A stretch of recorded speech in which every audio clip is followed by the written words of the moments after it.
Boom, rocking and rolling. Here we go. So you should have received in your emails a copy of what I sent out last week as well, which is the purchase agreement with the highlights that we've made. Now, again, as we go through today, I draw on this thing. And so those highlights are not there, but feel free to make your own highlights. All right. So let me make sure that my colors are where I want them to be so I can draw all over this bad boy. All right. This should work for me. Yeah. All right. So here we are. We are on page 4 talking about sellers in possession. All right. Whenever you have a piece of property and there is a seller who's going to stay after close of escrow, there's 2 things that I want you to pick up on here. There's 2 forms that need to be filled out depending on how long they're going to stay. One is an SIP if it's going to be 30 days or under. The next one is going to be an RLAS if it's over 30 days. All right. So those little boxes right there, you want to pay attention to when you are writing up your offer. And maybe, for instance, they're not going to initially be staying, but if that's something that is negotiated later, you want to make sure that those forms are properly filled out. We're not going to go over those today, but again, this is the top of page 4 on the purchase agreement. All right. If the seller is to remain in any possession after close of escrow, these boxes right here, depending on how long they're going to stay, need to be properly checked. All right. Now, if there's a tenant in a property, moving down here, there is a possibility for a tenant to stay. People buy investment properties all the time. And so you want to check this box right here if there's a tenant that's going to be staying in possession. It'll spit out another form for you, the TIP. You will need to fill that out appropriately for this contract. All right, when you've got a tenant there, they have to release over to you the leases that are there. That's what it's saying in these paragraphs right here. Any information that they have, there's also what's called an estoppel certificate as well that they're supposed to turn over to you, the sellers. All right, so that's what these 2 paragraphs are talking about right here. I'm not going to read them word for word. All right, I'm going to go through them this way because this is the way that you actually want to explain it to your clients. Don't be like me on my very first time writing up one of these. I was reading it word for word, guys. But just become comfortable with it and being able to explain what's there in layman's terms. That's going to show your client that you know what you are talking about. All right. Any questions on what I just covered right now? Rock and roll, heads are shaking no, so everybody's got it right here. Now, paragraph 10, statutory and other disclosures.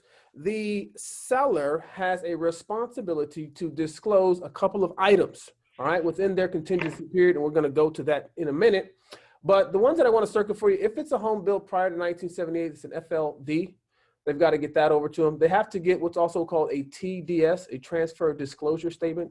They've got to get that guy turned over to them. There's also what's called an SPQ or an ESD. Most of the time it's an SPQ, a seller property questionnaire, or an exempt seller's disclosure if they are not living in the property, as well as an NHD report. These items right here are required by law for the seller to disclose to the buyers. All right. Also, the agent for that seller has to complete what is called their avid. So all of this is notated right here under the statutory requirements, and this is due, of course, within the first 7 days of contract from the seller. This also states that the buyer's agent must also complete their own as well. All right, your own avid as well. All right, so that's what we're talking about, statutory disclosures right there. All right, moving right along. This reiterates the same thing here under paragraph 10. Is it 10 I'm under? Yeah, 10.4 states again the same thing, talking about the SPQ. Don't forget that bad boy right there, and of course the TDS. All right, so you can't miss those. They are required. Make sure you give them to your sellers to get assigned in ahead of time. And if you represent a buyer, make sure you get those guys on time so that they can review and double check that it's filled out properly. All boxes are checked. Okay.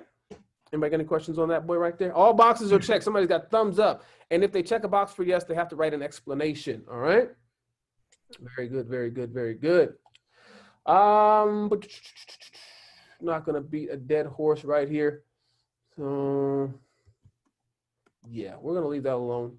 Now, that's the way that I would explain that one to my clients. All right. This page here, again, this is really more so just disclosures. Natural hazard, environmental hazard disclosure booklet. There's a little booklet that you're going to receive typically from the seller's agents, like a 180-page booklet. You're not going to print that bad boy out. They're going to send that over to you. It talks about earthquake, fault zones, fire hazards, and so forth are in that book as well. So that's what we're talking about in 10B right here. All right. The other thing you want to talk about with your clients is withholding taxes. All right. This little guy right here, 10C. Now, the buyers are responsible for the taxes to be paid if the seller is not a citizen. All right. So they need to disclose, and if they don't pay it. So you want to make sure that you get this form right here filled out. All right. And you receive on what's called a FERPTA, or we can also call it an AS or a QS, depending on who it comes from. All right, if it's a QS, if it's coming from escrow, qualified substitute, and that just states that they have verified they've got a social security number and that they are going to be responsible and pay those taxes themselves. All right, I think it's 3 1/3 is what the taxes are that are required to be paid, and you don't want your buyer to be responsible for that, and they will be if they don't provide that information and you close escrow. All right, so just make sure that you explain that to your buyers. Moving along, Megan's database. This is the website right here. This is how I explain this one right here. Is if you want to know where the sex offenders are in your community, you go to that website right there. We as agents, I would never go to that website because if you know where these people are, that's material fact, and you have to disclose that. So I myself would never go, have never been to this website, don't ever plan on going to this website. But if your buyers are interested in wanting to know where are the sex offenders in their community, they can go to that website and they'll find all that information right there. Also, if there's any hazardous pipelines, there's a website here that's provided as well. They can see what's running underneath their homes. They can see, how come that guy didn't turn out all nice and pretty like the rest of them? They can go to this website right here. All right, boom. And they can find out that information as well. All right, that's pretty much page 4. It's really just disclosures is all that's there. So we're not going to spend too much time there. Again, you're just explaining this. You just need to understand what is here. This is what I'll tell all of you that are here. If you haven't read this document in its entirety, read this document in its entirety. And then when you're done, read it again. And when you're done, read it again and rinse and repeat. All right, because you need to know what it says. And the more you read it, the better you'll understand it and be able to explain it or articulate that to your clients. All right. Don't be me. All right. I had a great mentor. He helped me out. Felipe, you got something?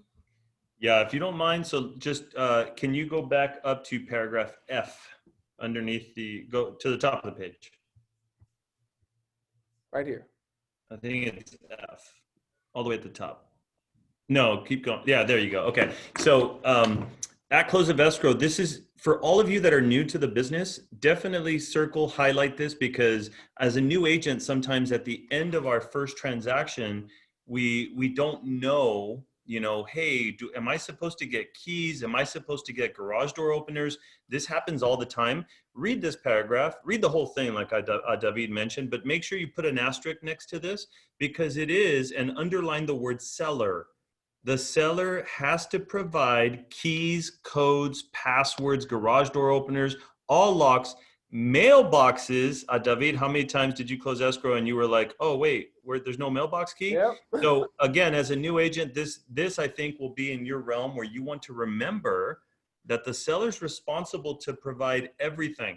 So if I know that the seller's responsible for that, I know that some of you, like David, have created a kind of a closing checklist that I'm going to email. If I'm buying the property as the buyer's agent, I'm going to email that listing agent and say, hey, David, it's been a great transaction. I just wanted to verify tomorrow at closing, will the keys and garage clicker and mailbox keys be on the kitchen island? Can you just leave everything for us on the kitchen island? Thanks again. So if you just proactively do that, then everything will be there, instead of going in for the first time, giving the key to your client, and then they call you and say, where's the mailbox key? Okay. Yep. Also, regarding going up to paragraph C, this is typically what's going to happen the most often. What I want you guys to understand is most of the times your close of escrow is going to be on a specific day. Say, for example, this Friday. It's not uncommon for a seller to say, is it cool if we're not going to be ready to move out until Saturday? So even if the seller stays one day after the close of escrow, you will get that first checkbox, SIP, seller in possession, even just one day. Okay. So if you ever get to the point, and maybe write a note on there, if I ever get to the point where the seller wants to stay one day or more after the actual close of escrow, call David, call Felipe, ask, somebody, because we will guide you. You have to have that form. I no exceptions. Okay. So I Absolutely just right. wanted to cover those two. And paragraph F, I think, helps. And then David, can you go back down to the withholding of taxes? Yeah, right here. See. So, I don't want you guys freaking out as new agents thinking, oh crap, wait, what? We're withholding, what's going on? All you need to understand is withholding taxes, you as the buyer's agent are explaining to your buyer that we're going to verify, and you want to write this down. All you're doing is you're going to say, hey, this just means that we need to verify whether or not the seller is a foreign investor. Non-US citizen, okay? And guess what? The good news is it's not like you have to go to some fancy website. Typically, there's paperwork and escrow will assist you. So, and if you have Rebecca as your TC, she's going to guide you through that process to get the paperwork. I don't want you to think that there's like a separate class of stuff you have to do. But what David was saying is that, it's not the buyer's responsibility to withhold the funds. It's the buyer's responsibility to verify if withholding applies, okay? Withholding for taxes. Does that make sense? And if you have a question, please ask. But all you have to do is write down on there, Mr. Mrs. Buyer, this just means we have to verify, is the seller a foreign entity? Are they subject to withholding of taxes? That's it, okay? So that way you can break it down so you don't freak out, think that there's a whole other class about how am I gonna do this tax form and withhold these taxes, okay? All right, thanks, David. Sorry. Awesome stuff. Thanks so much. Absolutely. Moving right along to paragraph F, condominium plan development. If the property is in any condominium type space that has an HOA, then this just states again that the seller has 7 days after acceptance to disclose that information to the buyers. And what is that information? Well, if you roll down, there's actually going to be, there's several things that come with it. There's CC&Rs, there is the minutes, there's the financials. All of that is what is described here at the top of page 5, what better known as HOA docs. Those HOA docs need to be turned over to the buyer for them to be able to review. Okay, this is the one doc that doesn't fall into because it's interesting because as it reads here, it says if the property is a condominium or located in a planned development or other common interest subdivision, seller has 3 days after acceptance to request the HOA docs. This is the only documents that are not going to be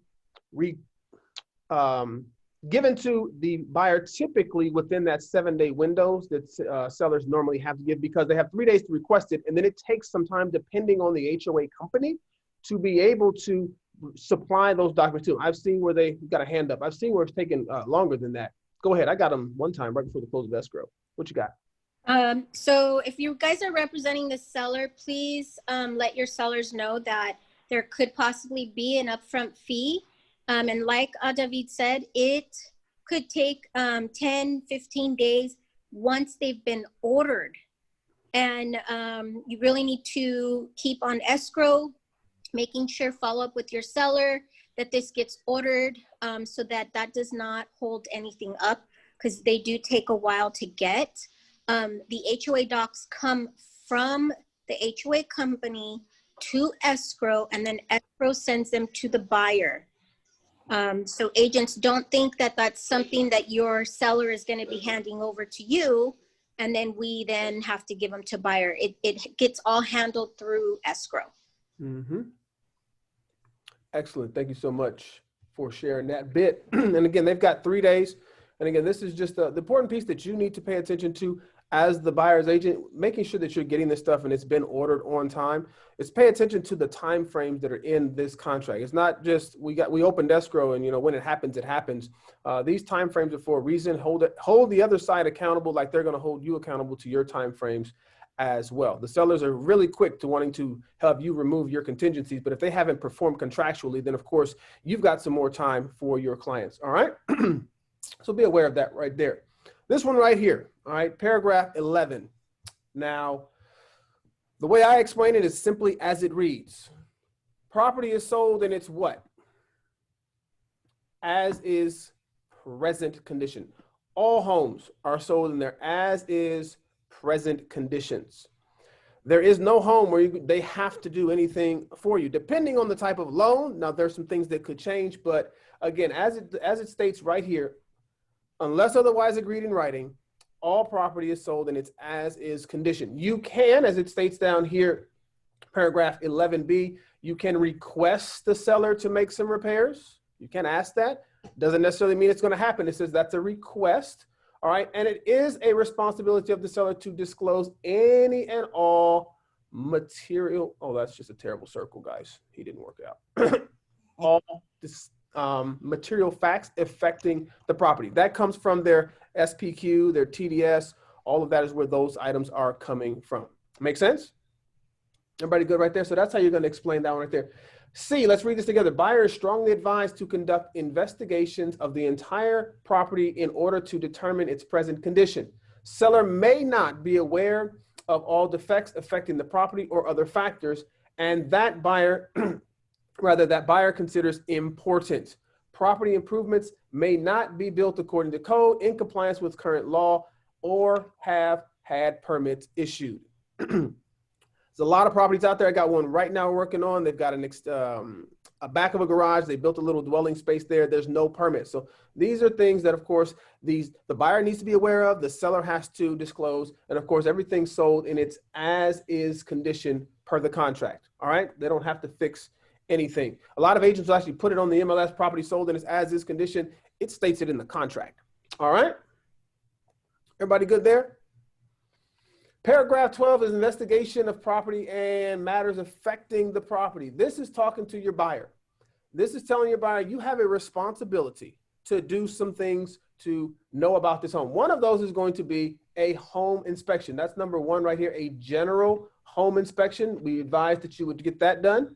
Cover that up, all right? And also a wood destroying pest and organism inspection report as well. All right, we advise that you get that done. Those are just the basics. If there's more information that's needed, say for instance, the AC is not working, there's an electrical issue, typically the home inspector is going to say, have a professional come out and take a look and give you their assessment. So that's what this is doing right here. There is another form called the BIA, which is the Buyer's Inspections Advisory, and that actually has a list of all of the different inspections that a buyer can choose to have done. Some agents or rather brokers use this so that buyers can see all of the different ones that are out there. We do not. BIE. Yeah, buyer's inspection. Elections, I believe. Elections, yes. This, I'm sorry. Thank you very much for that. The buyer's inspection advisory, this is actually at the bottom of the contract here. We're not going to get into that today, but that just says that this is reiterating what is going to be there for them. And then the BIE is their buyer inspections elections, which goes through all of the inspections that are possible for them to have conducted on a property. All right. This one right here is important, and I've seen it and heard it talked about before. It says sellers shall make the property available for buyer's inspections. I've heard where they said, well, you can't do this or you can't do that. No. Your buyer gets to go in. I've heard the story where they said you can't go on the roof and do an inspection of the roof. The seller told the buyer that. Well, according to the contract, according to as it states right here, sellers shall make the property available for buyer's investigations. Buyers shall, as specified in the paragraph 14B, complete in the buyer's inspections and either remove their contingencies accordingly. But it also says that they will indemnify, right here for D, indemnify the seller should something happen. So if that roofer goes up there and he falls off, then the seller is not going to be liable for that. And there's another form that you can also fill out to reiterate that same form, which is the notice of non-responsibility that can be filled out so everyone knows that that seller is not responsible should something happen. And then of course they cannot have any work done to the property, have any liens called against the property as well from work that they've had done. That's what this section's talking about right here. All right. Any questions on that one? Cover that letter C, David, because how many times as a new agent? Boom. When you get your inspection, maybe you show up at a home inspection and the gas isn't on, the water's not on. It's the seller's responsibility to make sure that the water, the gas, the electricity is all on and operable, because how else are we going to know if these things are working? All right. Seller's responsible to have all of those on. There are some home inspection companies out there that can get some of that stuff turned on, but the gas, I know there's just no way for the gas. All right. But again, seller responsibility there. Do you just curious, do you make it a point to email when you open escrow, when you get into your first deal, guys, if you're a new agent, maybe put a little asterisk and put the word email reminder. So before you go out to your first home inspection, common courtesy, email the listing agent. Hey, I just want to confirm that the seller has all the utilities on and available for the inspection. Because that's gonna help you eliminate a big time waste of driving to Hemet or San Jacinto to a home inspection and the electricity's not on, and then now you have to get it rescheduled, pay a fee. So just please put a reminder on there if you're new. Email would be a good way to avoid that time waste. Okay. Mm-hmm. I don't know. Say, hey, just let that other agent know this is when our inspections are going to be. Confirmed. All utilities are on, and they should email you back and be ready to rock and roll.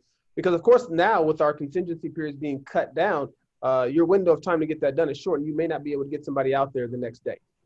All right. Title and vesting. All right. A couple other things here that the seller's required to provide, of course, is going to be that preliminary title report. This is going to tell you everything that you need to know regarding title to that property. So that's what this little portion right here for paragraph 13 is beginning, what it talks about there. All right, it tells anything, if there's any money liens, if there's any other types of encumbrances, easements, all of that is covered in a preliminary title report. We're not going to go over that today. We have a separate class on how to read a prelim, is what we call them in the industry, a prelim. But this is stating right here that they're going to provide that to the buyers for them to review. All right. Now, the portion here that I always bring out to my clients is D. It says, at the close of escrow, buyer shall receive a grant deed conveying title. All right. How they're going to take title is up to them, including, no, I'll skip that right there. Title shall vested as designated in the buyer's supplemental escrow instructions. The manner of taking title may have significant, hopefully that straightens out yet, may have significant legal and tax consequences. So I always say consult with appropriate professional. Your client may ask you, how do I take title to the property? You're not to advise on that. You're to tell them you need to talk to whoever maybe prepares your taxes. They'll be able to help give you the best advice as to how to take title to a piece of real estate. All right, don't give any legal advice there. And then the next portion talks about down here at the bottom, just the type of policy. There's a CLTA and then there's the ALTA, different types of title insurance. Okay. Any questions? We're good. I'm going a little fast, but I only have a half hour left and I still got like 4 pages. So I want to get you guys again through to this page right here. I really wanted to get moving here to page 6, which is time periods. Now, I told you guys we were talking about this class is just not specifically, how to read this RPA and explain it to your clients, but also some tips and tricks of getting your offers accepted. All right. So the first thing right here talks about time periods for contingencies. Now, this one here is probably not going to never change. I haven't changed it, but the seller has 7 days. All right. Unless you change it, to be able to give you all the disclosures that we talked about, SPQ, TDS, prelim, NHD, all of those things, the avid from the seller's agent, all of those within 7 days, you're supposed to be able to turn over to your buyer so that they can review them and say, okay, we're ready to rock and roll. Your buyer, this is the one, this little tips and tricks right here that maybe you want to adjust. All right, now it's defaulted to 17 days from when you have an accepted offer to be able to complete all of your inspections and review everything that you've received. All right. However, in this current market, I am seeing these times reduced to 14 days, 10 days, 7 days is what they're reducing these to. It's going to be up to you. You just want to make sure you have a conversation with your client that they're comfortable. I never like to reduce this time frame. You want to give them as much time as possible, but that's what the market that we're in. is these inspection periods are being cut down. Just know that if you cut these inspection periods down, you need to get all the work done. The termite inspection, if you're getting that done on your own, the home inspection, if you're getting that done, or whatever other inspections that you want to have done in that time frame that you put here. It can strengthen your offer because they can say, you know what, if they're not happy, they're going to be gone. But then they may even come back for you as counter offers, and I'm seeing that they're reducing these in counter offers as well. All right. So I need to kind of interrupt for 1 second. Go ahead. That's what I do best. Mm-hmm. So I'm totally agreeing with everything you're saying in regards to these offers that are coming in and shortening time periods. What I'm also seeing is that when you guys are shortening your time periods and your escrows are happening really fast, you really should try to shorten that seller has 7 days, because they're going to take that full 7 days to get you the seller disclosures, which is everything that he went over. If you're shortening your time period, remember that's eating into your 17 days. So now you only have 10 days because your 17 days are starting from acceptance. So is your 7 days. So if you're going to shorten time periods, keep in mind you can also shorten that seller disclosure part for them to get you the disclosures sooner than 7 days. This allows you guys to receive those SPQ, TDS, the NHD stuff sooner for you guys to review and get the ball rolling. So keep that in mind because I'm seeing that's kind of lagging on the seller side, getting these things filled out and received. You see, I put a little 3 up there. Maybe you could do that. I've actually never thought to do that. And so this is the wonderful thing about training is all of us are here to learn. And why can't you not push the seller? I mean, you're ready to sell this property, you're ready to rock and roll, then you should have all your ducks already in a row and be able to give me everything right now. I mean, I've seen where some agents, they do a really good job. You open escrow, the next day or the same day, they have every single thing right there in your inbox. They're ready to rock and roll. So you can reduce that time frame, all right? And that just pushes the other side, of course, to get their work done expeditiously as possible. All right? Everybody good there? Of course, access to the property. I wanted to cover this little portion right here. Again, the buyer shall have access to the property. They got to let you in, all right, to be able to do all of your inspections. Even here in our COVID world that we're living in, you still need to be able to get in to be able to do all the inspections that you need to do to satisfy yourself. If for whatever reason you were going to remove the contingencies with the offer, you do have an option here to check this little blue box right there. Never actually done that myself, but you know, you could do that. It is an option for you. Maybe it's an investor going in and they're not really interested in the condition of the property. They already know that it needs some work. This is going to strengthen your offer if you just say, you know what, we don't need any of those contingencies. We're happy with the property. It's sold in its as-is condition. We're going to worry about the rest of it when we get into it. All right. So there is an option for that there. So just be advised where it is and that you can use it. It's right there in the contract. All right. If for whatever reason, one of the sides decide, whether the seller decides he wants to cancel, let your buyer know who's in control here. All right. Your buyer is in control when you have this executed contract. The seller can cancel for only 2 reasons. 2 reasons only. The first of which is if you do not remove your contingencies in the time frame specified in the contract. At that point, they can send you what's called a notice to perform. We'll talk about that in a minute. They can cancel on you. The other way that they can cancel on you is if you do not perform contractually, all right?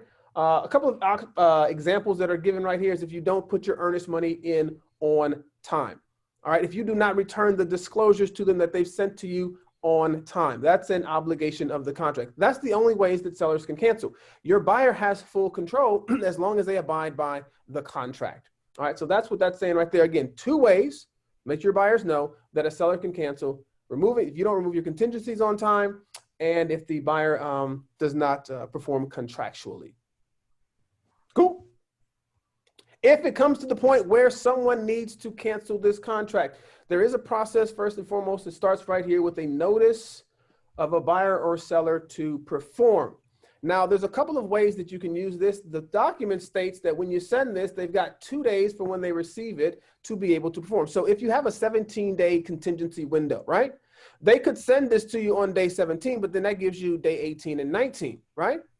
This right here can actually be used in a 17-day time frame, can be sent on day 15. Telling you, hey, in case you forgot, 2 days from now, you need to have your contingencies removed, because if you don't, now at the close of day 17, the seller can cancel, all right? And vice versa the other way. Everybody understand that right there? Is that just business days or weekends too? These are business days. That's a very good question, because if you send this on a Friday, well, we don't do anything on Saturday and Sunday. So Friday is going to be your day 0. Saturday and Sunday can't do anything, so it would actually be that Monday. So they're actually, they're calendar days. However, you cannot execute anything on the weekend or a holiday. All right, great question. Effects of your buyer's contingencies. If you remove your contingencies, just be advised that, of course, that earnest money that you put in could be lost. All right, so this is the portion that you want to explain. Sellers, or other buyers, have this question all the time. Well, I don't want to put in that much money, and if I put in this money, then what happens? And I always tell my clients the same thing. It says, your earnest money is protected to a degree, I always say, because anything's possible. But for the most part, your money is protected through your contingencies. All right. But however, once we remove those contingencies, if we cancel for one of those reasons of a contingency that we removed, then of course, at that point, the seller could ask for that earnest money. All right. They can ask for it. And then of course, everybody, of course, has to agree to who's going to get that money. All right. It has to be mutually agreed upon. Any questions on that one right there? Again, that's yes. Go ahead. Have you, in this market, had that happen lately? Someone upset about something, a contingency that was removed, and the seller requested to keep that earnest money, or they just say, never mind, we'll just move on to the next person? And that's a great question. Thank you so much for asking. I haven't seen that. And what's going to happen typically, especially in this market, you cannot accept a new offer until you have canceled a contract in an escrow. So as long as that money is sitting in escrow, they can't accept another offer legally. All right. So what that does is that holds them up from getting another offer. So what they're typically going to do in this market right now is going to say, go away. Here's your money, go away, because I've got 15 other offers that are right behind you that I can take an open escrow with. All right. So I haven't seen it, but again, you want to explain that to your clients that that money is at risk and they could ask for it. Mm-hmm. And just to chime in from the broker's perspective, we see it all the time. So unfortunately, we do see it all the time, Aaron. People dispute earnest money deposits. So fortunately, David's been fortunate enough that he has not had to deal with that. But we do see disputes all the time in relation to earnest money. In other words, the seller says, no, they wasted my time. They were on the market for 30 days and I've been off the market for 30 days. I'm keeping their money. The buyer says, no, I want my money so I can go buy another house, et cetera, et cetera. So it becomes a big nightmare and a fiasco, but that's what I deal with. But it does happen all the time. So the best words of advice is what David said. Let your clients know when they submit an offer, your money for the most part is protected based on your contingency period. So when it's time to remove those contingencies, that's why we're going to make a big statement to let them know. By doing so, your money can now be at risk. That's what I always tell my clients. By removing all your contingencies, please keep in mind your earnest money is now basically at risk or on the line should you back out for any reason, now that you've removed all contingencies. Okay, as long as you verbalize or you put that in writing or you send an email, we'll be protected. Okay, so we will continue to discuss this as you guys grow your business and as you start writing offers, quite frankly. Okay. Excellent point. See, that's why Felipe is the broker and I'm just the trainer. I don't have to deal with that. You don't have to deal with that stuff. I'm the one that gets the calls, but yeah, it happens every week. Every single week there's a dispute. So it does happen.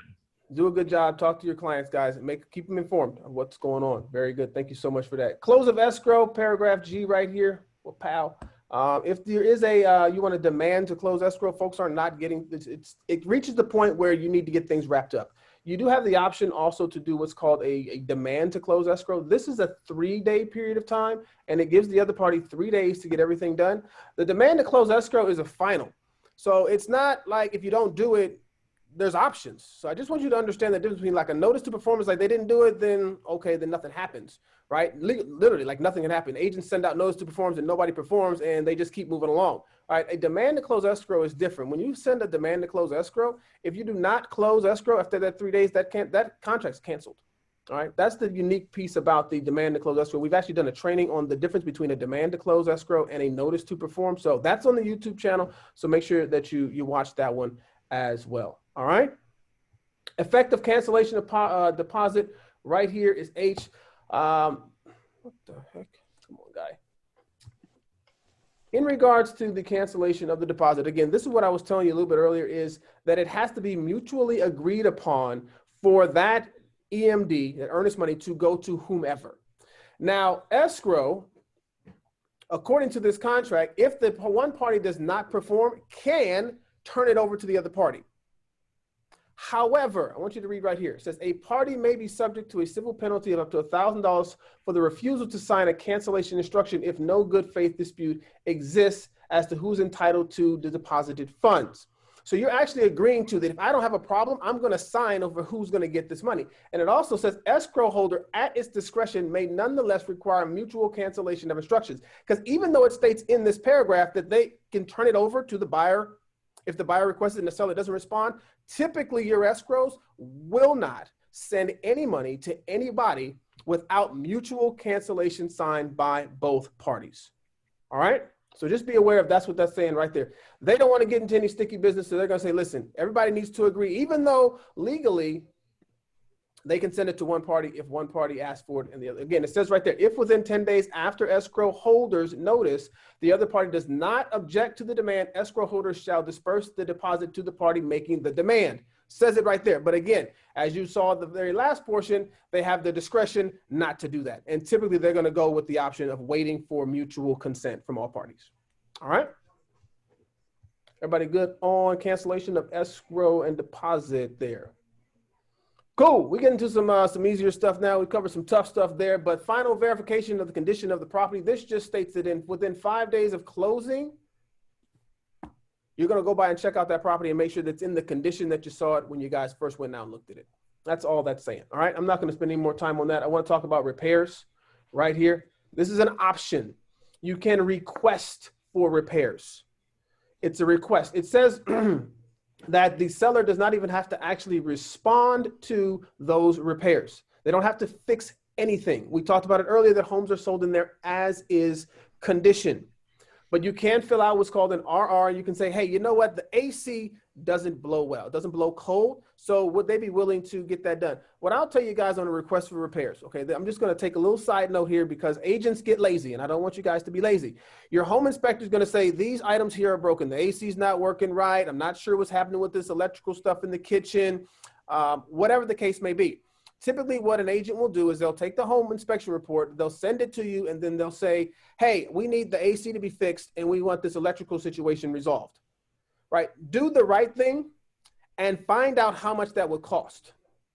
Call an electrician, call an AC and say, hey, this is the situation. What do you think that would cost to come out? Because what you're asking a seller to do is to go figure it out on their own, and they don't even know what those costs are, all right? So what I like to do is say, hey, it's going to cost this, because you can say, you know what, it's actually only going to cost about $500. You may, and what I recommend for my clients is if I have the buyer, I say, listen, we don't want anyone to fix anything. Maybe ask for them to give us a credit, because typically if I'm selling something, I'm going to do the very least possible. I'm out of here, man. Like, okay, just put a Band-Aid on it. I'm gone. When they get here, that's their problem, right? So that they can have it fixed to the way of their desires. So I typically would just ask for a credit as opposed to, unless it's like a major thing, but even if it's a major thing, you can ask for a credit as opposed to having them do the repairs. All right. That's an option that's out there for you. But again, repairs are a request. They're not required. Homes are sold in their as is condition. All right. Prorations and property taxes right here. This little guy right here just states that unless otherwise agreed in writing, the following shall be paid. Current. This is going to happen through escrow, all the property taxes being paid. If there's an HOA, the HOA being paid up, all of that is what this is covering right here. All right. Buyer's going to pay up until seller's going to pay up until when they close escrow. Buyer's going to start paying moving forward. Okay. Taxes, HOA, or anything in between there. All right. Broker's compensation, this little portion right here, says it's already been agreed upon how we're going to be paid. All right. The scope of duty is what I like to focus on right here. Right. When you represent a buyer, there's nothing to even talk about as far as compensation. Typically, I say typically because there's an option for buyers to actually pay you for your services. But scope of duty, this is what you want to be careful of. Okay. Don't do anything outside of your scope of duty as an agent. You are not a home inspector. You're not an electrician. You're not a plumber, not any of these things. You're not a roofer. All right. So it says buyer and seller acknowledge and agree that broker does not decide what price buyer should pay or accept, does not guarantee the condition of the property, does not guarantee the performance of adequacy of completeness of any inspection, services, products, repairs, so on and so forth as this reads along. So make sure that you read through this right here. You're an agent. You're good at contracts, and disclosures, and addendums. That's what we do. We make sure that all of that's done right. We don't go in. I know I a lot of experience myself personally with construction, but I don't go in as a, you know, this is framed up wrong, or I don't think that they have permits for this. Don't get into that. That's what the professionals are for. Okay. Don't work outside of your scope of duty. All right. Representative capacity, if someone is signing on behalf of an entity, say for instance that a home is in a trust, it's owned by an LLC, they have to fill out another document called an RCSD, all right? Representative capacity disclosure, all right? So you see that there's one for buyers, there's one for sellers. You're gonna see this later on in this document, actually, as we go along toward the end where they check a box for that as well. But if someone is signing on behalf of an entity, they will fill out what's called a representative capacity. That's all it is. So this could be, I have a trust called the Team Broden Trust. And if I'm signing on behalf of Team Broden Trust, then I'm just going to fill out another document here. So that's what that is. All right. Joint escrow instructions right here. This paragraph 20 just states that escrow is going to use this document right here for their instructions, plus whatever their supplemental or general provisions are for escrow. All right. Joint escrow instructions right here. Any addenda or any other counter offers or anything also will be accompanying this offer as well. They will adhere to. Okay. That's right there for joint escrow instructions. That's the way that I like to explain it to my clients. Where we at?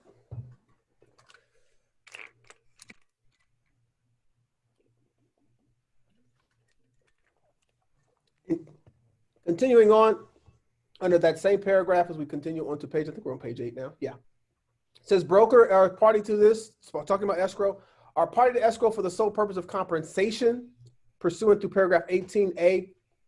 We've talked about that. But this right here tells you that the escrow is required to, says upon receipt, escrow holder shall provide seller and seller's broker's verification of buyer's deposit. So they're going to let you know when they got that earnest money in as well. And then, of course, a copy of any amendment that affects the paragraphs of this agreement to which escrow holder is responsible shall be delivered to the escrow holder within 3 days. If you guys change anything, it's stating that you got to tell escrow within 3 days, right? Because stuff happens all the time. There's an amendment or a change to a contract. You have 3 days to let escrow know so they can get that amended in escrow as well. This right here is an option. This is an option. You don't, these little boxes right here where you see the initials right here and the initials down here are not required, but you need to explain what this is. The first one is remedies for buyer's breach of contract. All right. Say, for instance, that your buyer screwed up. Okay. Let's just use they screwed up. And I'm going to use an example. All right. $400,000 purchase. And they put a $200,000 down. Okay. And this thing was in escrow for 90 days. The buyer dragged it out. They couldn't get it done. They never had the rest of the money. Whatever the case may be, make up your own story. All right. Well, what protects the buyer, okay, is this liquidated damages disclosure stating that even if they are breached, they're at fault, the seller cannot retain more than 3% of the purchase price. So on a $400,000 purchase, the most that a seller could retain would be $12,000. Okay.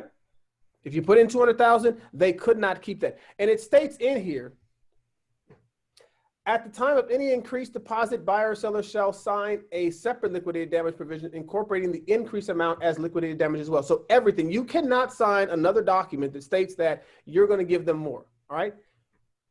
I'm actually just going to read this for you. It says, I want you, because you probably didn't read it, maybe you did. It says, if buyer fails to complete this purchase because the buyer's default, seller shall retain as liquidated damages the deposit actually paid. If the property is a dwelling with no more than 4 units, one of which the buyer intends to occupy, then the amount retained shall be no more than 3% of the purchase price. Any excess shall be returned to buyer. All right?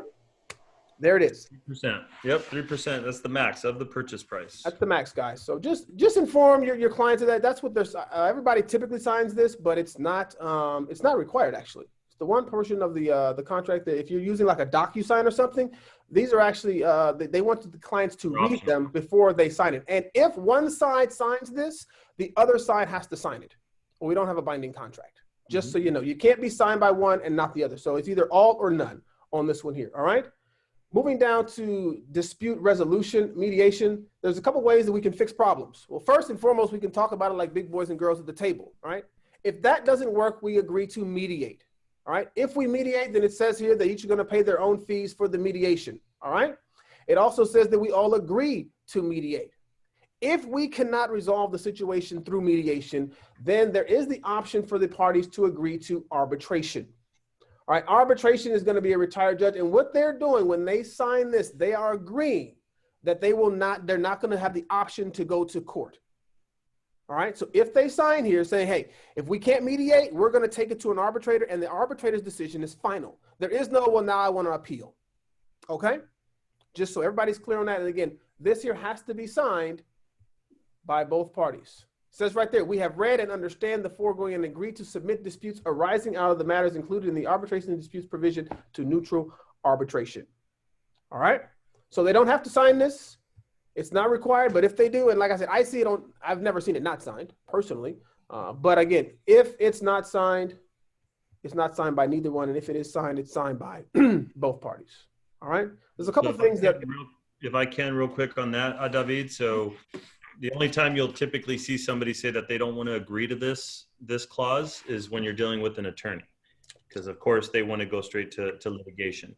But on that note, keep in mind, especially if you're new, when an issue arises, the first thing you need to do is you need to inform me. You need to let me know that there is something going on prior to it getting out of hand, because before mediation, as David said, we like to sit at the table, discuss things out. But the best way to do that is to get your broker involved so that we can discuss it broker to broker and with all parties involved to try to mitigate or try to mediate something together before going to mediation. Because typically what's going to happen is most people agree to sign these clauses, like David said, but the first thing they always do when they get upset, and if they reach out to you, if David sold me a house and I'm the buyer and I have a leak or whatever, and the agent sends David an email and he just ignores me because he's afraid, right? Or he doesn't know what to do because he's a new agent. He says, well, it already closed. Let me I'm going to pretend I don't see that. And hopefully it goes away. It's not going to go away. So remember, on the 28th, we have our attorneys going to be going over just, in fact, that. So make sure you're on that call. But what's going to happen is they're going to go straight to small claims. Even though they've agreed to mediate and arbitrate, nothing stops them or precludes them from actually opening up a small claim. And you do not want that to happen, because if they name you in a lawsuit, in a small claim, then, oh boy, here we go, right? Now all of a sudden we're all blindsided. We get served, and we have to go to court to discuss this. So don't ever feel that you cannot let us know ahead of time, hey, this might be a problem. I'd rather know now than get served something and have to go to court. That's going to be a big deal.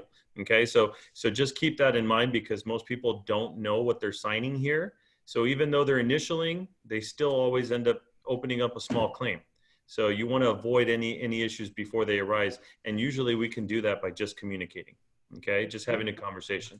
So I just needed to chime in on that, David. Absolutely. And then I want to circle this portion right here under additional mediation and arbitration. It says brokers shall not be obligated nor compelled to mediate or arbitrate unless they agree to do so in writing. Any brokers participating in mediation or arbitration shall not be deemed a party to this contract either. So just notate that right there, that we have to, actually, we're supposed to agree to in writing should we move forward. Because we really are, we're just here to help bring these two people together. But of course, whenever there's a problem, who they're going to come after? they're going to come after you. All right, because they want money, and the other side doesn't have any money, so they're coming after you. All right, so just know that they are going to come after you. Felipe said it best. First and foremost, you want to go to him. Typically, problems can be resolved when we talk it out. When you avoid the problem like it's not there, I had a client, the roof, they bought a house, and like a month later, the roof started leaking, like terribly, drywall falling down. It was a disaster. But you know what? We talked to our clients, we got it all figured out, and no one had a problem. Like our broker, Felipe probably doesn't even know about this, right? Because we got it resolved. We talked about like big boys and girls. So that's what you can do. And everybody was happy at the end of the day. We got it resolved. But again, that communication is critical. Communicate, communicate, communicate. When you do that, you can solve most of your problems. All right? Besides getting the courts and the attorneys involved. We're wrapping up the purchase contract here. Selection of services. This just states right here that they can choose whomever they want to do their home inspections and so forth. You don't guarantee any of that. You can provide them some names, but again, I don't guarantee any work that is done. Number 24, multiple listing services. Brokers authorized to report to what's going on. So when you submit an offer, the broker, the agent is responsible once that offer has been accepted to change the status in the MLS. All right, they can't keep it as active. All right, when they're in escrow. That's what that's saying there. Attorney fees. If you guys do go to court for some reason, the non-prevailing party got to pay. All right, that's what that says there. This agreement is not to be assigned unless it has been agreed to in writing that you can. And there's a separate CAR form that can be filled out for that. Should you have this assigned? All right, but typically these agreements are not assigned to another party. All right, this is an equal housing opportunity, so you can't discriminate. All right. Terms and conditions of the offer. This offer is to purchase the property of the above stated conditions. We agree to everything that is above. All right. This guy right here, pay attention to this. Number 29. Time is of the essence. 30 days may seem like a long time until you open escrow. And then it just starts moving. Before you know it, the 7 days are gone, the 17 days are gone, the 21 days are gone for the loan. So make sure that your clients know, hey, when I call you, I need you to respond. When escrow reaches out to you, I need you to respond. When the lender reaches out to you, I need you to respond. Don't wait 2 or 3 days and it turn into a week, because then we could be at risk of losing our earnest money because they're asking us to remove contingencies and we haven't performed contractually, and we don't want to move forward. All right, so just make sure that you reiterate that to your clients, that again, pay attention to the time. I actually have a little sheet that I completed, and it's got, so we opened escrow on this date. You know, day 3 is this day. This is when you need your earnest money in. Day 7 is this day right here. We should have everything back from the sellers. Day 17 is the day that we should have all of our inspections done. And then day 21, our loan should be wrapping up. Here's the day that we should close. And they get little check boxes, and they just go right down the list. So everybody knows what's going on. No one's blindsided. All right, say, oh, you didn't tell me. It's our job as agents to communicate this to what's going on. Our clients don't buy houses every day. They don't sell houses every day. It's our job to help walk them through this so that they're informed and know what's going on. So we've got to basically, you know, kind of hold their hand through it, because we don't want them to stumble and fall. All right? We don't want anybody to get hurt. All right, I haven't had anybody get hurt yet. Are you willing to share your list? Oh, absolutely. Anything and everything. It's called the contract to close. For buyers and sellers, you have to send me a text or an email, because I'm going to tell you right now, I'm going to forget. But if you send me a text or an email, I will send that out to you. It's called Ask for Contract to Close, buyers and sellers, and it's just a checklist for what they need. All right? Definitions right here, some things if they have some questions about. I like to pay attention to days, a little piece right here, what it means by days. There's 2 days here for this contract. There are business days and there are calendar days. Business days pertains to your earnest money. If you have an offer that's accepted on a Friday, you have 3 business days to submit your earnest money. Well, day 0 is Friday. Day 1, and well, the Saturday and Sunday are weekends. They don't count. So say, for instance, that Monday was a holiday as well. That doesn't count. So day 1 would be Tuesday, Wednesday, Thursday. The end of Thursday, 5 p.m. Thursday, that earnest money would be due. That all the rest of days in the contract are calendar days. Everybody got that? So you need to pay attention to it as well for calendar days, because say, for instance, you didn't get, I thought I answered you. Oh, I must, well. we fixed that. So say, for instance, that your escrow is closing on a Saturday, right? Well, escrows actually don't close on the side. If that's your 30 days, they don't close on the side. So what I actually like to do is look at a calendar, like what's going to happen here. I typically like to close my escrows on like a Wednesday or a Thursday, because if something happens, typically something happens, you don't want to close on a Friday, and you can't close on a Saturday or Sunday, so it's going to push it to the next day anyway. All right? Everybody got that right there? Right on. This contract expires after 3 days from when you submit it. All right? Now, I see them signed all the time afterwards, but it does state on here, where's my line at? The third day, there it is, the third day after it is signed, it expires. Okay? Or you can change that, and you can say, you know what? This is a tough market. We've got a great offer. Our offer is better than everyone else's, and I'm telling you right now, you've got until 12. I put it in at 9 a.m. this morning. You got till 12 noon to respond back. You can write that in there. And if they don't, you tell you guys we're gone. Right? Paul Wilkinson, my mentor, gave me a great story, and I'll share it. I think I shared it last week, but all I know is from what I remember, he told me there was a line outside the building for this property that they were submitting offers in. And so one agent would come in after another, and they'd go into the conference room and they'd submit their offers, right? Well, when he went in to submit his offer, there's still a whole bunch of agents behind him. He goes in and says, hey, this is my client's offer. And they say, oh, thank you so much. We'll put it into consideration. Have a nice day. And he says, oh, yeah, by the way, when I walk out the room, the offer expires. I don't know how he wrote, I don't know what the offer was written up. I don't know what it looked like, but they took his offer and they told everyone else to go home. All right, so you do have those options, and so that's what that's here. You can write these kinds of things into your offer. All right, so let your clients know that. This is where your clients are going to sign. Again, if it's representative capacity, there's the box. If they're signing on behalf of an entity, you got to check the box there. Make sure your boxes are checked. Oh my goodness, somebody got their hands up. Please make sure that it's a person's name and not the name of the trust, not the name of the LLC corporation. It cannot be an entity's signature. It has to be the person. It will get kicked back. Your TC will kick it back. Make sure you guys get that done right. The same thing actually applies right down here for the acceptance of the offer. If a seller is going to accept the offer, they'll just simply sign right here where it's, well, they don't sign there. That's where they print their name. But they'll actually sign on that cool little line right there. And then they'll date it for you, and you guys will open escrow, and you'll be excited because that's what we all want to do. We want to open escrow. What my guy is doing, whatever.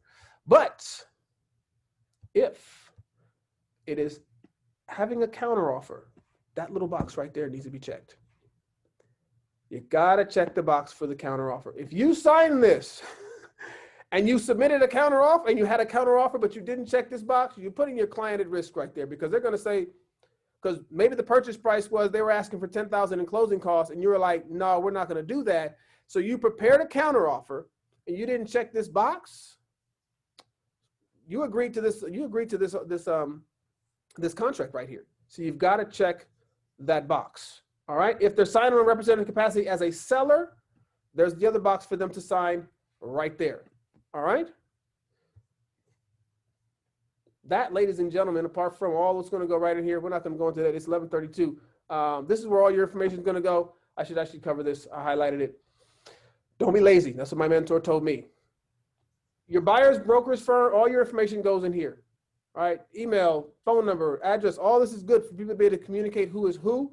Your licenses, the broker's license needs to be in here. Your license needs to be, your license number needs to be in here as well. So don't forget these things. I got to do this. We got to spend some time on it because I don't want you to miss it. There are lazy agents out there that don't do these things. And on the other side as well. All right. I want to make sure that you put the seller's information as well. I always call the other agent and say, hey man, listen, I literally had one last week. It says, in the MLS, I don't know what your brokerage is. Like your license number isn't even in here. So I had to get it so that the offer is complete. All the information is there. Make the extra phone call, all right? Put their phone number in here, their fax number in here. You know what? Because this goes to escrow, and then escrow has all of that information right there for them as well. So you want to make sure that you put in all of their pertinent information as well. That's why we highlighted this in pink so that you can get it done right. Don't be a lazy agent. And it's super easy now, actually, because you have MLS Connect. So if you're in Zip Forms and you watch the Zip Form training that's uploaded as well, you just hit MLS Connect, you put in the MLS number, and it'll actually put everything in for you. You don't have to do anything at all right, unless they have bad information. And like I had just the other week ago. Escrow is going to stamp this bad boy right here. And just don't forget, this is the one that most people forget if you're not using the DocuSign or something, is the buyer's initials on that last page. Ask Rebecca, she'll tell you all the time. She tends to see those missing because you think, oh, we signed everything, we're done. But there's nowhere on this page where it's recognized by the buyer except for those initials right there. So you want to make sure that that's done as well. Any questions on the purchase agreement? Was it clear? No one remembers anything, right? It was way too fast. Boom. I do There's- want to. I there's do one want to quick say question. on page 10 for your guys' license numbers and all of that good stuff. Escrow will kick back this page if it is not completed. I've seen it happen many a times where escrow will kick it back and say, we can't complete the opening because we don't have the agent's address. We don't have a license number on here. So just keep that in mind. If it comes to you and you represent the seller, you're gonna have to fill it in. If you're doing the buyer and you're filling this out, complete it as much as possible so it doesn't delay opening escrow. There it is. David, one quick question too. Somebody asked, can you explain, what do you tell your buyers? Do you set expectations prior to a home inspection? What's a quick conversation that you have with them? For home inspection, typically goes like this. You know, when you purchase this home, a home inspector's job is to find problems, right? So that's what they're going to do. They're going to come in and find problems. Now, they're not professionals in any particular industry, so they're going to give recommendations for work that could or need to be done. I like to give you a couple of different options who are out there as far as home inspection. I will never just give you one to say, hey, go with this guy. I'll give you 2 or 3, maybe you can get you some quotes for what the pricing may be, is the way that I approach it. Again, the home inspector's job is to look the house up. There's the major components he's looking at is AC and heating. He's looking at the electrical. He's looking at the plumbing. He's looking at all of the appliances and kitchens, and then of course the bathrooms as well, and then the structure of the home. Did that answer the question? Yeah, so basically what we're getting at, and for those of you that are on the call, is just to understand, if you don't have a conversation with your buyers prior to their first home inspection, what's going to happen is, if you don't set the expectation, when that report comes in and it says that the light switch is broken, the buyers are going to be like, well, can we ask for them to fix that? So by David and Kim was the one that mentioned on the chat box there, by setting the expectation of, hey, look, you know, the inspector's job is to find things wrong with the home. I just want you to know that we're going to be looking for major foundation issues, major items that could be of concern, and anything that you think is a concern. But typically we don't want to just ask for random stuff. It is a resale home that we're purchasing. So there's going to be some things like the broken light switch, et cetera, et cetera. So now by just saying that, when the buyer gets the report, they're not going to freak out and say, hey, you know, John Vicco, can we just ask for the seller to fix everything? Well, that's going to be a hard time, right? So set the expectation up front. And then last thing is, Carol Preston put on there, don't forget the date on the counter offer also has to match the purchase contract. So yes, that will be something we have to make sure that we mention to new agents. But at the end of the day, guys, I know this is a lot of information. As you start filling these out and test yourselves, like just print out an RPA, a sample copy that David's given you, fill it out as, you know, go on the MLS, pull out a property and pretend like you're writing an offer and send it to us. We'll kind of go over it with you and let you know. That way, if you have questions, you guys can get better at writing these offers and getting them accepted. Yep. Going back to what Felipe was saying about the home inspection, there's 2 things that I tell my clients is items of health and safety are typically the only items we ask for if we request for repairs. If I've got an open socket, you know, where someone can get electrocuted, you know, that may be something that we're going to ask to get done. But health and safety items are a switch plate, a switch is missing the cover plate. No, we're not asking for that. That's $1.50 or whatever at Home Depot. We're gonna go buy our own. All right, because they'll literally, can we ask for all this stuff? And they'll be like, no. And then for that date, for Carol was talking about, so you guys know where it's at. It's all the way at the top. The date that you're using, referencing to any other documents, went too high up, is this guy right here. The date prepared. All right, that's the date that we use right there. It's at the top right there. So whenever you're referencing back to this document, because it always says when you're writing a counter, you're writing request for repairs, whatever, it says this is an addendum to the purchase contract dated when? What date do you use? The date you use is right there in the top left-hand corner. All right? Can you hear me? Yeah. The date that I was speaking of is on that last page where you put the check mark that you're going to be sending a counter. There's a line right there below that check mark, and the date of the counter is supposed to be written in on that line. You're talking about right there? Right there, yeah. Yeah, yep. Mm-hmm. Right. I've forgotten it before because you just don't think about it. Anyway, but that's important. Very good. Thank you for bringing it up, Carol, for sure, because we missed that. All right. The date right in there, right there. That way nobody, you check the box and you put the date, you know it got done right. Okay? Fantastic. That's it, guys. It's 11:40. Went a little bit over today, but I hope you got this information. I hope this information was very beneficial to you. If you want to write an offer today, go pick an offer, go pick a property in MLS, send it on over to myself. I'll review it with you, make sure it looks good, and any changes that we need to make, I can help you with that as well. All right, so feel free. We're here to help. With that, we're wrapping it up. You guys got houses to go sell and buyers to find homes. So let's go ahead and get it done. All right.